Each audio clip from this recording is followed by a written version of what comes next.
Ravi de vous retrouver pour cette nouvelle vidéo, podcast en images pour une fois, avec une très belle vue derrière moi de montagne. La montagne, ça symbolise aussi la force, la puissance, des objectifs à atteindre, des nouveaux sommets, passer au niveau supérieur.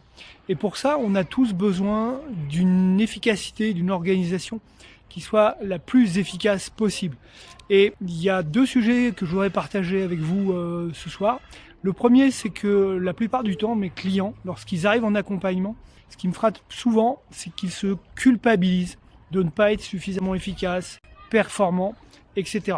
Et la première chose qu'on fait, c'est de leur enlever cette couche de culpabilité parce que la plupart du temps, un manque de bonne gestion des priorités n'est pas dû à vous, c'est dû à votre environnement organisationnel, c'est dû à l'ensemble des sollicitations, des interruptions dont vous êtes victime. Et c'est aussi dû à un autre domaine qui est celui de l'adéquation de son organisation avec ses biorhythmes et son chronotype. Il existe 4 familles de chronotypes et là aussi l'idée c'est d'aller optimiser son efficacité en fonction de ses biorhythmes et de son chronotype, d'organiser ses journées en fonction de ça. Tout ça on le voit naturellement en détail lors des accompagnements, mais retenez que vous n'êtes pas coupable d'une mauvaise organisation, d'une procrastination, c'est votre environnement qui vous y amène et il y a des clés très simples à utiliser pour améliorer très rapidement ça.